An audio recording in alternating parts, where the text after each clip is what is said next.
اعمال کی اصلاح کرم سے کر دے۔ الحمدللہ رب العالمین والصلاة والسلام علی سید المرسلین، اما بعد فاعوذ باللہ من الشیطان الرجیم، بسم اللہ الرحمن الرحیم۔ پڑھیے الصلاة والسلام علیک یا رسول اللہ وعلی آلک واصحابک یا حبیب اللہ، الصلاة والسلام علیک یا نبی اللہ وعلی آلک واصحابک یا نور اللہ۔ پیارے پیارے اسلامی بھائیوں، اس سے پہلے کہ میں بیان شروع کروں، میں ایک تربیت کی بات کر دیتا ہوں۔ بعض اوقات ہم کچھ محبتوں کا اظہار ایسے کرتے ہیں کہ جس سے محبت کر رہے ہیں اسی کو تکلیف پہنچا دیتے ہیں۔ اب یہ ہمارے یہاں رواج ہے کہ جب کوئی آتا ہے تو اس پر پھولوں کی پتیاں بچھاور کرتے ہیں۔ ایک تو اس پہ بہت سارے پیسے ضائع ہو جاتے ہیں، اور وہ سارے پھول اب روڈ اور گلیوں پر ہیں۔ سینکڑوں روپے کے محبت میں ہار لائے، پتیاں لائے، یہ کہاں گئے؟ میرے ساتھ تو کچھ بھی نہیں جائے گا نا۔ اور یہ تو ایک پہنایا، کئی جگہوں پر 10 ہار پہناتے ہیں، اور یہ 10 کے 10 ہار یہ میں نے پہنتے یہ اتار کے رکھ دیے۔ تو جب بھی کوئی نعت خواں آئیں، کوئی مفتی صاحب آئیں، کوئی علامہ صاحب آئیں، اچھی بات ہے، آپ ان سے محبت کریں، مگر اتنے سارے پیسے ان چیزوں میں ضائع کرنے کی بجائے اتنے ہی پیسوں کی ہمیں کتابیں دے دیں، ہم پڑھیں گے تو بھی آپ کو ثواب ملے گا، کسی کو دیں گے پھر بھی آپ کو ثواب ملے گا۔ اپنے ساتھ تو لے جائیں گے نا، علم باقی رہے گا۔ یہ پھول پتیاں خالی ختم ہو جاتی ہیں، گلاب کی وہ اتنے بڑے بڑے مہنگے مہنگے گلدستے دیتے ہیں، اب گلدستے کہاں لے جائیں؟ وہ گلدستے میں تو بعضوں کا جس کے گھر جاتا ہوں اسی کے گھر میں رکھ کے آ جاتا ہوں کہ کہاں لے کے جائیں اس کو۔ ہزاروں روپے کے گلدستے ضائع ہو جاتے ہیں۔ تسبیح دے دیں، میں پڑھوں گا تب بھی ثواب، اگر اتنی ساری تسبیحیں دوسروں کو بانٹوں گا پھر بھی آپ کو ثواب ملتا رہے گا۔ عطر دے دیں، یعنی کوئی ایسی چیز تو دے نا کہ جو آپ کے خرچ کو آپ کو بھی فائدہ دے، جس کو دے رہے ہیں اس کو بھی فائدہ دے۔ تو امید ہے آئندہ اس بات کا خیال رکھیں گے انشاءاللہ۔ کوئی ناراض نہ ہو مجھ سے پلیز، جذبات اپنی جگہ، محبتیں اپنی جگہ، لیکن ہمیں اس بات کا خیال رکھنا چاہیے یہ پتیاں گیلی ہوتی ہیں، آپ جب بھی کسی کے اوپر پھینکیں گے تو اس کے کپڑے پہ نشان پڑنا ہی پڑنا ہے، تو یہ ہمیں احتیاط کرنی چاہیے۔ اس کی کوئی حاجت نہیں، آپ نے اتنی محبت سے استقبال کیا۔ درود پاک پڑھنے کے بے شمار فضائل و برکات ہیں۔ مصطفیٰ جان رحمت شمع بزم ہدایت صلی اللہ تعالیٰ علیہ وسلم کا فرمان عالی شان ہے کہ تم اپنی مجلسوں کو مجھ پر درود پاک پڑھ کر آراستہ کیا کرو کہ تمہارا مجھ پر درود پاک پڑھنا کل بروز قیامت تمہارے لیے نور ہوگا۔ آئیے مل کر درود پاک پڑھ لیں۔ صلو علی الحبیب صلی اللہ تعالی علی محمد صلی اللہ علیہ وسلم۔ ایک ایسا عظیم واقعہ جس کو یوم الفرقان بھی کہا جاتا ہے، یوم بدر بھی کہا جاتا ہے، ڈیسائیڈنگ مومنٹ جس کو کہا جاتا ہے، فرق کر دیا آج کے دن ہونے والے عظیم واقعے نے کفر اور اسلام کے درمیان۔ آج بھی کفرستان کے اندر بڑے بڑے جو کہے نا کہ دیگر مذاہب کے لوگ جب بدر کی ان کے سامنے بات ہوتی ہے تو آج بھی وہ لرز جاتے ہیں۔ ایسا کیا ہوا تھا 17 رمضان کو؟ ایسا کیا واقعہ ہوا تھا؟ دراصل ماجرا یہ تھا کہ پہلے سمجھ لیجئے غزوہ بدر 2 ہجری میں ہوا ہے۔ مسلمان جب سے مکے سے ہجرت کر کے مدینے گئے، یہ جو ہجری سال ہے نا تب سے شروع ہوا ہے، پہلے اس کو سمجھ لیں۔ اگر ہم کہتے ہیں نا 1444 سنہ ہجری، 1440 سنہ ہجری، تو اس کا مطلب یہ ہوا کہ 1440 سال یا 1444 سال میرے آقا علیہ الصلوۃ والسلام کو مکہ پاک سے مدینے ہجرت کیے ہوئے ہو گئے ہیں، ٹھیک ہے؟ ہجری سال ادھر سے شروع ہوا ہے۔ اچھا، 2 ہجری کا مطلب یہ ہوا کہ 2 سال پہلے ہی میرے آقا علیہ الصلوۃ والسلام اور صحابہ کرام مکے سے مدینے پہنچے ہیں، اور کس تکلیف میں پہنچے ہیں وہ واقعہ آپ نے کئی بار سنا ہوگا کہ مکے میں رہنا مشکل کر دیا تھا۔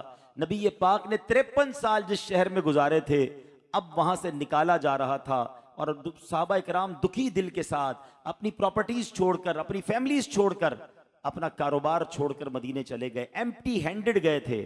کئی صحابہ وہ تھے جو کروڑ پتی ہوں گے اس زمانے کے، مگر سب کچھ مکے میں رہ گیا اور خالی ہاتھ مدینے پہنچے۔ اور پھر نبی پاک نے ان مہاجرین صحابہ کا انصار صحابہ سے ایسا رشتہ بنا دیا کہ ایک صحابی کو ایک صحابی کا بھائی بنا دیا، اور پھر صحابہ نے قربانی کی وہ داستان رقم کی کہ اپنے گھروں میں ویلکم کیا، اپنے ساتھ کاروبار میں شریک کیا، اپنے ساتھ جناب اپنے مال میں شریک کیا۔ اور حضرت عبد الرحمن بن عوف رضی اللہ تعالیٰ عنہ کا واقعہ تو بڑا عجیب ہے کہ آپ کو جس صحابی کے ساتھ مدنی صحابی یعنی انصاری صحابی کے ساتھ بھائی بنایا تھا، وہ صحابی کہتے ہیں حضور آج سے آپ میرے بھائی، اب میرے پاس جو کچھ ہے سب آدھا آپ کا ہے، یہ مال ہے آدھا آپ لے لیں، گھر میرے پاس 2 ہیں ایک گھر آپ لے لیں، اور سنیں میری بیویاں بھی 2 ہیں، پسند کر لیں کوئی ایک، اسے طلاق دیتا ہوں، عدت گزار کر نکاح بھی آپ کر لیں۔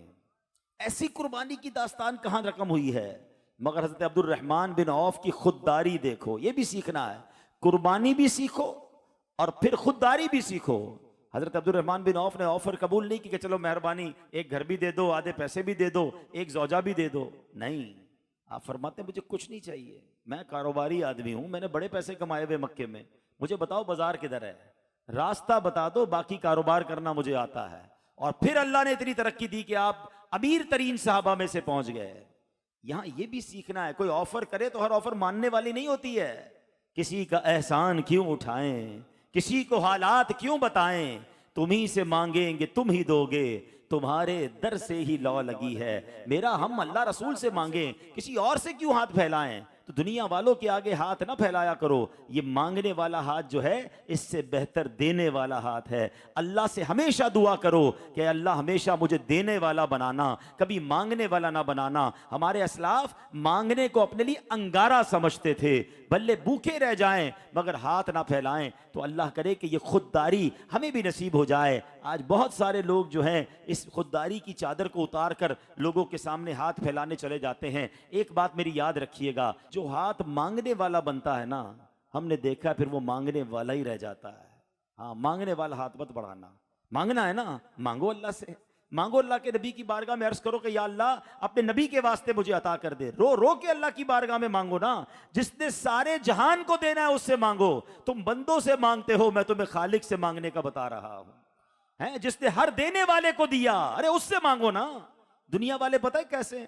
اب ایک بار مانگیں دے بھی دیں گے، دوسری بار مانگیں یار ابھی تھوڑے دنوں پہلے ہی تو لے گئے تھے، ہیں کچھ نہ کچھ جملہ بھی کہیں گے، چلو پھر شاید کوئی دوست دے دے، تیسری بار مانگو تو کہتے ہیں یار اس کی تو عادت ہو گئی ہے مانگنے کی، لگتا ہے چوتھی بار آپ کا موبائل ہی بلاک ہو جائے گا۔ یہ ہے دنیا۔ اللہ کی شان دیکھو، جو جتنا مانگتا ہے اللہ اسے اتنا پسند فرماتا ہے، یہ ہے میرے رب کی شان۔ بہرحال بات کہیں اور چلی گئی۔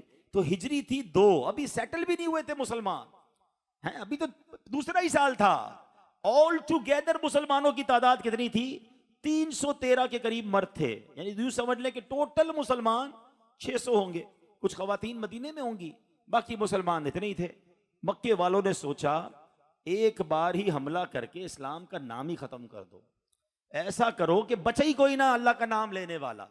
تو یوں سمجھیے کہ زبردست تیاری کر کے، بہت سارا اسلحہ لے کر، جنگجو اور کمانڈرز لے کر، لشکر لے کر اور سواریاں لے کر زبردست تیاری سے آئے تھے۔ اور مسلمان کتنے تھے؟ 313۔ اب کمپیریزن دیکھیے گا، دنیا بھر میں فوجوں کا کمپیریزن بیان کیا جاتا ہے۔ کمپیریزن یہ تھا کہ مسلمانوں کے افراد تھے 313، ٹھیک ہے، ایک اس میں گھوڑا تھا، 70 یا 80 اونٹ تھے، کمانیں جو تھی نا وہ بھی ٹوٹی ہوئی تھی، شکستہ تھی، ٹوٹے پھوٹے نیزے تھے، پرانی تلواریں تھیں، یعنی سامان ہی نہیں تھا لڑنے کا۔ سامنے کفار کتنے؟ 950، 100 برق رفتار گھوڑے اور 100 ان کے پاس زرہ پوش بلٹ پروف جیکٹس تھیں، 600 اعلیٰ نسل کے اونٹ تھے، کھانے پینے کے اتنے ذخیرے اور انبار تھے کہ روز 9 10 اونٹ ذبح کر کے اس کے کھانے پکتے تھے، اس کے جناب لنگر بٹتے تھے، پھر ناچ گانے ہوتے تھے، ساری رات وہ شراب پیتے تھے اور اپنے لشکر کو کہتے تھے کہ آج مسلمانوں کو صفائے ہستی سے مٹا دینا ہے، آج چانس ہے، نبی پاک بھی ہیں، سارے صحابہ بھی ہیں، آج ان کو مٹا دو، پھر کوئی اللہ کا نام لینے والا نہیں بچے گا۔ مگر انہیں معلوم نہیں تھا یہ کن جذبے والوں سے لڑائی تھی، یہ کون سی قوم ان کے سامنے تھی۔ وہ شاعر لکھتا ہے نا، تھے ان کے پاس 2 گھوڑے 6 زرہیں 8 شمشیریں، تھے ان کے پاس 2 گھوڑے 6 زرہیں 8 شمشیریں، پلٹنے آئے تھے یہ لوگ دنیا بھر کی تقدیریں، نہ تیغ و تیر پر تکیا، نہ خنجر پر نہ بھالے پر، بھروسہ تھا خدائے پاک اور لولاک والے پر۔ یہ لشکر ساری دنیا سے انوکھا تھا، نرالا تھا کہ اس لشکر کا افسر مصطفیٰ لولاک والا تھا۔ اب ہوا کیا، مسلمان جب وہاں بدر کے میدان میں پہنچے تو اب مسلمانوں والی جو سائڈ تھی نا، اس سائڈ پر ریتیلی زمین تھی اور سامنے بالکل کلیئر زمین، ادھر پانی بھی نہیں ادھر پانی بھی تھے۔ کافروں نے جا کر پہلی کنویں بھی قبضے کر لیے، ان کے گھوڑے وغیرہ بھی صحیح جگہ باندھ دیے، اور مسلمانوں کے پاس گھوڑے بھی کھڑے نہیں ہو پا رہے، ریتیلی زمین ہے، پانی بھی نہیں ہے۔ صحابہ نے کہا حضور یہ ہم کہاں آ گئے، یہ ہماری جو بائفرکیشن ہے، ہماری جو تقسیم ہے زمین کی، یہ بھی ٹھیک نہیں ہے، ہم کیسے یہاں لڑیں گے، یہاں پانی بھی نہیں، یہاں بیٹھنے کی جگہ بھی نہیں ہے۔ اللہ اکبر، اب جو غیبی مدد آئی نا، ہاں یہ سننے والی بات ہے، بدر سے پہلے کیا کیا ہوا، ایسی غیبی امداد آئیں۔ اصل میں ہوا یہ کہ بدر کی رات پیارے آقا علیہ الصلوۃ والسلام نے جو دعا کی نا، اس کی لشکر، اس کی جو یوں سمجھیے کہ منظر کشی علماء نے کی ہے کہ آپ صلی اللہ تعالی علیہ وسلم نے 17 رمضان، یہ جمعے کا دن بھی تھا، ٹھیک ہے، جمعرات کی رات جو تھی نا، تمام رات فوجیں تو سو رہی تھی، پیارے آقا نے ہاتھ اٹھا کر جس طرح دعائیں کی، اور پیارے آقا ساری رات دعا کرتے رہے اور اتنی گریہ وزاری کی، وہ تاریخی الفاظ نبی پاک علیہ الصلوۃ والسلام نے ادا کیے تھے کہ اے اللہ اگر آج یہ لوگ مارے گئے تو پھر دنیا میں تیرا نام لینے والا کوئی نہیں بچے گا، اے اللہ آج تو نے اپنے دین کو بچانا ہے، اے رب کریم غیبی مدد کرنی ہے۔ نبی پاک دعا فرما رہے ہیں، میرے آقا کی مبارک چادر کاندھوں سے نیچے تشریف لے آتی ہے، سیدنا ابوبکر صدیق آتے ہیں اور آقا کی چادر اڑاتے ہیں اور پیچھے سے لپٹ جاتے ہیں، کہا حضور اب بس کیجئے، اللہ اپنا وعدہ پورا فرمائے گا، آپ کی دعا ضرور قبول ہوگی۔ اب سنو، جب صبح ہوتی ہے تو کیا زبردست غیبی امداد شروع ہو جاتی ہے۔ اب پہلے جنگ سے پہلے بارش ہوتی ہے، اور یہ بارش نے پاسا ہی پلٹ دیا۔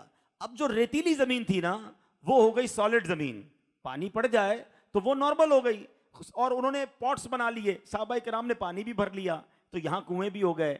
ان کی زمین جو کلیئر تھی، وہ سافٹ زمین تھی، اب وہ چکنی ہو گئی کیونکہ وہاں بارش پڑ چکی تھی، اب ان کو ٹھہرنا مشکل، اور مسلمانوں کی زمین والی سائڈ نارمل ہو گئی۔ اب ایک اور کمال یہ ہوا، آج سائنٹیفکلی ایڈیٹڈ کا دور ہے، اب امیجنیشنز کا دور ہے، ہم دیکھتے ہیں کہ آپ اتنے بڑی مسجد کے اجتماع کو کوئی ایڈٹ کر کے اتنا سا کر دے، یا اتنے سے لوگ ہوں اس کو ایڈٹ کر کے بہت بڑا کر دے۔ سائنس نے آج یہ کیا، اس دن یہ ہوا، اللہ نے مدد یہ کی کہ مسلمانوں کو جو اتنے سارے 3 گنا کافر تھے نا، وہ تھوڑے نظر آ رہے تھے۔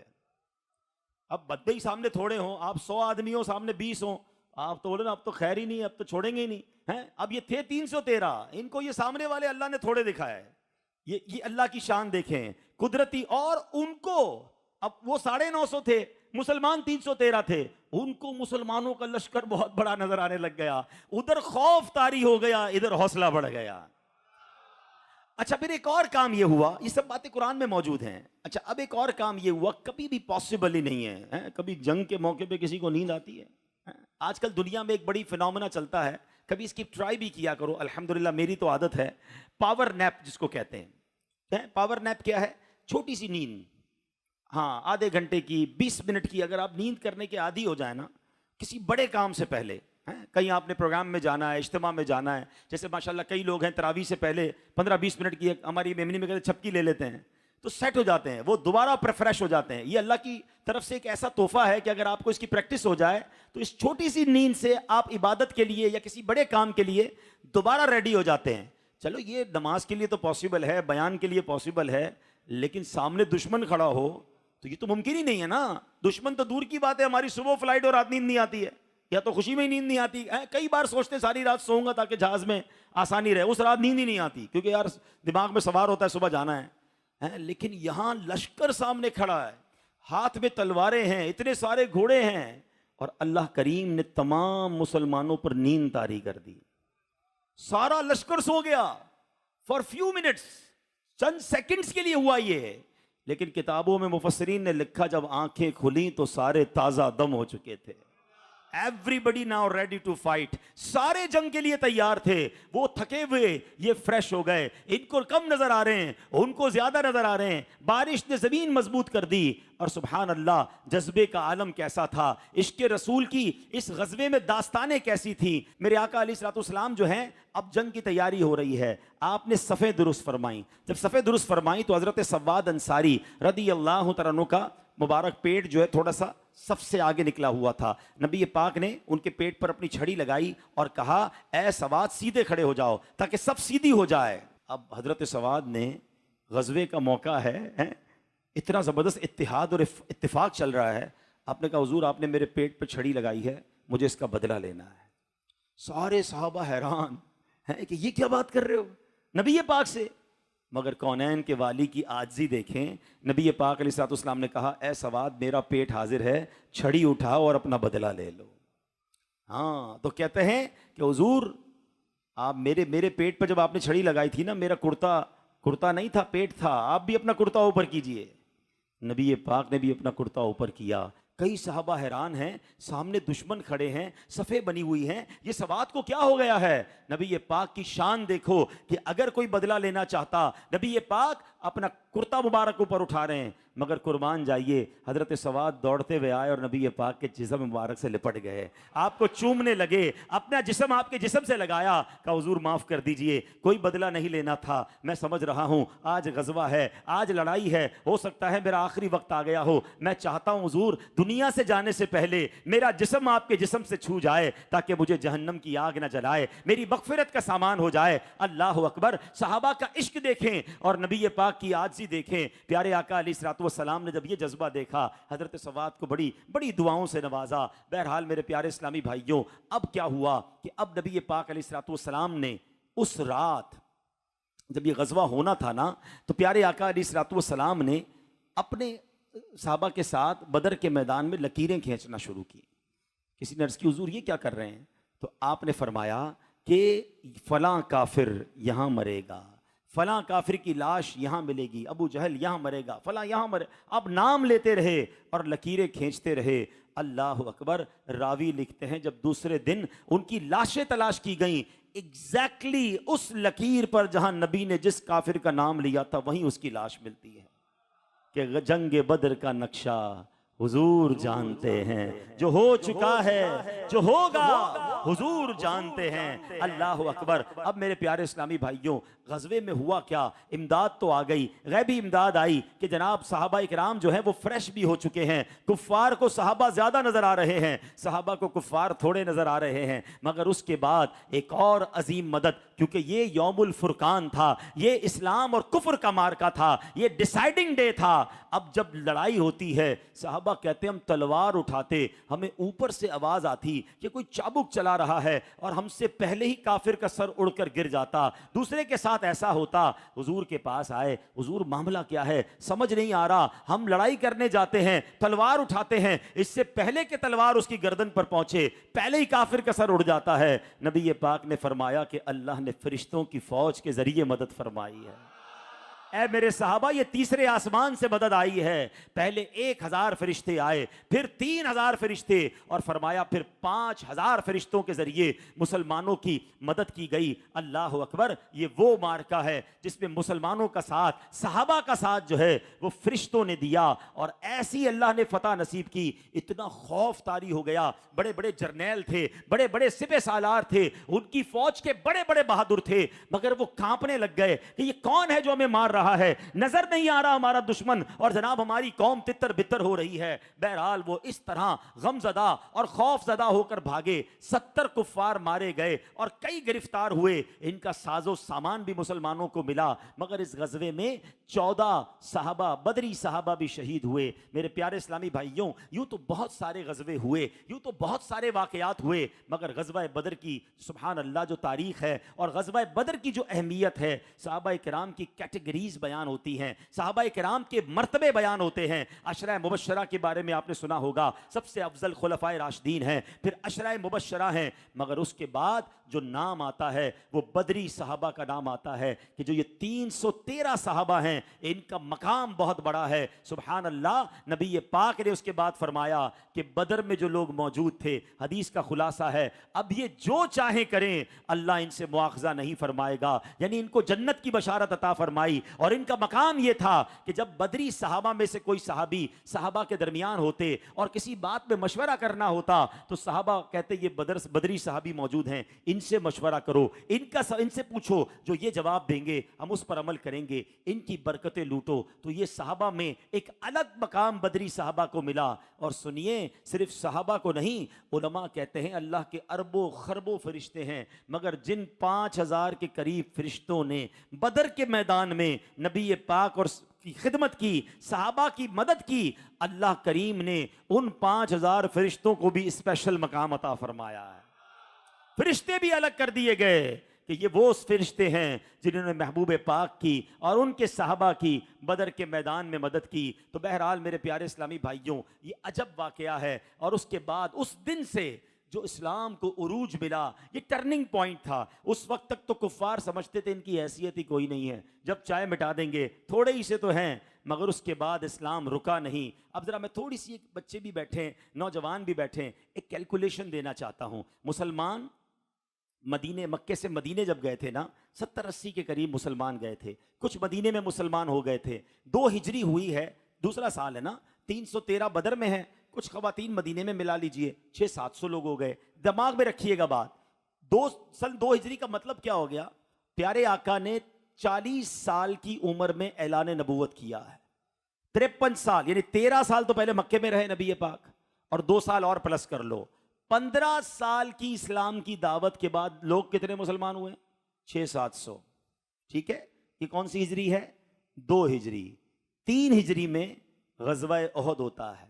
اب اس غزوے میں مسلمان 700 کی تعداد میں شرکت کرتے ہیں. وہاں 313 تھے, یہاں 700, تو خواتین ملا لیں تو تعداد ہو گئی آل ٹوگیدر 1500 مسلمان ہو گئے ہوں گے, ڈبل ہو گئے. 600-700 تھے 2 ہجری میں, 3 ہجری میں کتنے ہو گئے؟ تقریباً 1500. 6 ہجری میں ہوتا ہے صلح حدیبیہ, وہاں 1400 مسلمانوں کا لشکر جاتا ہے. ٹھیک ہے, اتنی خواتین آپ گن لیں تو ماشاءاللہ اب تعداد پہنچ گئی تقریباً 3000. 6 ہجری کا مطلب کیا ہے؟ 6 ہجری اور پھر 13 سال, 19 سال ہو چکے ہیں. 19 ایئرز کی سٹرگل ہے نبی پاک کی. مسلمان ہوئے ہیں 3000 بس. یہ جو چھوٹی چھوٹی بات پہ دل توڑ دیتے ہیں نا, یار میں نہیں کرتا بھائی, کوئی ساتھ ہی نہیں دیتا ہے, مسجد بنانے میں کوئی ساتھ نہیں دیتا, نیکی کے کام میں ساتھ نہیں دیتا, 10 دن سے کام کر رہا ہوں کوئی آتا نہیں, تم 10-15 دن میں بھاگ گئے. 19 سال اللہ کے حبیب ہیں, ان کی کوششیں ہیں, مسلمان ہو رہے ہیں ٹوٹل اپروکس سمجھانے کے لیے 3000. صلح حدیبیہ 6 ہجری. مگر صلح حدیبیہ کے بعد جو اللہ پاک نے کامیابی عطا کی, 2 سال کے اندر فتح مکہ ہوتا ہے. وہی مکہ جہاں سے چھڑوا کر بھیجا گیا تھا. اب جو نبی پاک مدینے سے لشکر لاتے ہیں 10,000 صحابہ کا لشکر لاتے 2 سال کے اندر. اور 8 ہجری کو فتح مکہ ہوئی. اذا جاء نصر اللہ والفتح وَرَأَيْتَ النَّاسَ يَدْخُلُونَ فِي دِينِ اللَّهِ أَفْوَاجًا, فوج در فوج لوگ مسلمان ہوں گے. اللہ نے یہ بشارت اپنے حبیب کو پہلے دے دی تھی. پتہ یہ چلا غزوہ بدر کے بعد اسلام نے جو ٹیک آف کیا ہے وہ آج 1400 سال ہو گئے ہیں. ہر گزرنے والا دن وہ اسلام کی ترقی کا دن ہے, اسلام کے پھیلنے کا دن ہے. دنیا میں آج دنیا کے تمام جناب ناقدین جو ہیں, دنیا کے تمام سرویئر کہتے ہیں the most growing religion on earth, کائنات میں سب سے زیادہ پھیلنے والا اگر کوئی مذہب ہے تو الحمدللہ وہ اسلام ہے. وہ بدر کے صحابہ کا فیضان ہے. خدا کی قسم یہ ان کی قربانی تھی, ان 313 لوگوں کی, جو یہ سوچ کر گئے تھے کہ آج اگر ہم چلے گئے تو آخری ہوں گے. مگر اللہ کے حبیب پر بھروسہ تھا. اللہ کے حبیب کی زبانی رب پر بھروسے کی باتیں سنی تھی, اللہ پر بھروسہ تھا, اپنا سب کچھ قربان کرنے گئے. مگر اللہ نے کیسی لاج رکھی کہ فرشتوں کے ذریعے ان کی مدد فرمائی اور اس کے بعد اسلام کو عروج ملا. اس لیے ہم بدر کی بات بار بار نہیں کرتے. ارے جناب, بدر والوں نے جو قربانی دی ہے وہ مثال ہی دوسری ہے. انہوں نے اتنی بڑی قربانی دی, انہیں نظر آ رہا تھا کہ 3 گنا فوج سامنے ہے, مگر جب نبی پاک نے کہا تو انہوں نے لبیک کہا. اور اور جا کے کھڑے ہو گئے بدر کے میدان میں. اللہ ان بدری صحابہ کے مزارات پر کروڑوں رحمتوں کی بارش نازل فرمائے اور ان کے صدقے ہمیں بھی اسلام کی خاطر قربانی دینے کی توفیق عطا فرمائے. بہت سارے واقعات ہیں. میرے آقا علیہ الصلوۃ والسلام نے جب یہ بدر میں کفار جو تھے ان کو جب یہ قتل ہو گئے تو ان کو ایک گھڑے میں ڈال دیا گیا, اور اس گھڑے میں ڈالنے کے بعد نبی پاک علیہ الصلوۃ والسلام نے ان مردوں سے خطاب کرنا شروع کر دیا. نبی پاک نے ان کا نام لیا, اے عتبہ بن ربیعہ, اے شیبہ بن ربیعہ, اے فلاں بن فلاں, کیا تم لوگوں کو اپنے رب کا وعدہ سچا پایا تم نے؟ ہم نے اپنے رب کے وعدے کو بالکل ٹھیک اور سچا پایا. نبی پاک کو ان لوگوں نے بڑی تکلیف دی تھی اور آج یہ سارے لاشیں میرے آقا کے سامنے پڑے تھے. مگر حضرت عمر فاروق نے جب یہ دیکھا کہ نبی پاک ان مردوں سے بات کر رہے ہیں, کیا کمال کا سوال کر لیا, ہمارا تو مسئلہ ہی حل کر دیا حضرت عمر فاروق نے. ٹھیک ہے, اب یہ ذرا میں ریفرنس بھی سن لو, یہ حدیث بخاری شریف میں موجود ہے. ٹھیک ہے, حدیث کی سب سے مستند کتاب میں موجود ہے. حضرت عمر کہتے ہیں یا رسول اللہ, آپ مردوں سے باتیں کر رہے ہیں, آپ مردوں سے خطاب کر رہے ہیں, یہ لوگ تو چلے گئے. اللہ کے حبیب علیہ الصلوۃ والسلام نے کیا جواب دیا, اے عمر قسم خدا کی جس کے قبضہ قدرت میں میری جان ہے, تم زندہ لوگ میری بات کو ان سے زیادہ نہیں سن سکتے, لیکن اتنی بات یہ ہے کہ یہ مردے جواب نہیں دے سکتے. سبحان اللہ, نبی پاک فرما رہے ہیں کہ مرنے کے بعد بھی مردے سنتے ہیں, بس یہ جواب نہیں دے سکتے. اب سوال یہ ہے, جب کافر مردے سن سکتے ہیں تو مسلمان مردوں کا عالم کیا ہوگا؟ اور عام مسلمان کو چھوڑو, اولیاء کرام اور صحابہ کرام کے مزارات کا عالم کیا ہوگا؟ ارے یہ بات تو نبی پاک کی مشکات کی حدیث میں موجود ہے. اللہ کے حبیب جب بھی قبرستان جاتے تھے یہ دعا کرتے تھے, السلام علیکم یا اہل القبور یغفر اللہ لنا ولکم وانتم سلفنا ونحن بالاثر. اس دعا میں بڑی عبرت بھی ہے, بڑی نصیحت بھی ہے اور عقیدے کی اصلاح بھی ہے. عبرت کیا ہے, پہلے اس کا معنی سمجھو. اے قبر والو, تم پر سلام ہو, خدا ہماری اور تمہاری مغفرت فرمائے. تم لوگ ہم سے پہلے چلے گئے, ہم بعد میں آنے والے ہیں. وَأَنْتُمْ سَلَفُنَا وَنَحْنُ بِالْأَثْرِ, ہم پیچھے آنے والے ہیں. قبرستان جا کر جب یہ دعا پڑھو تو یہ خیال بھی دل میں لایا کرو, آج جس قبر کے پاس کھڑے ہو کر دعا کر رہا ہوں کل میری باری ہے. عبرت حاصل کیا کرو. لیکن السلام علیکم یا اہل القبور, اے قبر والوں تمہیں سلام ہو, سلامتی ہو. اب یہ تو سنت ہے قبرستان جا کے دعا کرنا. ہم میوہ شاہ جا کر دعا کریں, طارق روڈ کے قبرستان میں جا کے دعا کریں. سارے ہی اولیاء کرام تو نہیں ہے نا, گناہ گار بھی ہیں, عام مسلمان بھی ہیں, اولیاء بھی ہوں گے. تو جب کسی گناہ گار مسلمان کو یا اہل القبور کہنا جائز, بلکہ حدیث سے ثابت, تو اگر کوئی یا رسول اللہ کہے, یا غوث اعظم کہے, یا داتا گج بخش ہے, تو کیوں کسی کو پرابلم ہوتی ہے؟ ارے یہ تو بالکل سیدھی سیدھی بات ہے کہ دنیا سے جانے کے بعد بھی کسی کو یا کہنے میں کوئی حرج نہیں ہے. تو معاملہ کچھ اور ہے, ان کو تکلیف کچھ اور ہے. بہرحال میں نے آج آپ کے سامنے بدر کے واقعے سے یہ بات ثابت کی کہ میرے آقا نے بخاری شریف کی حدیث آپ کو سنائی کہ ان بدر کے گھڑے میں پڑے ہوئے مردوں سے خطاب بھی فرمایا, اور نبی پاک عام مسلمانوں کی قبروں پر جا کر بھی یا اہل القبور فرمایا کرتے. تو بہرحال میرے پیارے اسلامی بھائیوں, آج میں ایک اور مشورہ دیتا ہوں. آپ میں سے بہت لوگ تکلیف میں ہوں گے, بیمار ہوں گے, پریشان ہوں گے. زندگی میں علماء کہتے ہیں جب کوئی بندہ تکلیف میں ہونا, پریشانی میں ہو, اصحاب بدر کا واسطہ پیش کرے. اللہ کی بارگاہ میں یہ بڑا مقبول سمجھے کہ واسطہ ہے, یہ بڑے مقبول لوگ ہیں. جب آپ پھنس جاؤ نا کہیں تو اللہ کی بارگاہ میں کہ اللہ تجھے اصحاب بدر کا واسطہ. اچھا, ان کے ایصال ثواب کے لیے جتنی توفیق ہو 313 روپے کی نیاز دے دیں, 3130 روپے کی نیاز دے دیں. 313 کا عدد آنا چاہیے, جتنا اللہ نے دیا. 3,13,000 کی لنگر دے دیں, کسی غریب کی مدد کر دیں. ٹھیک ہے.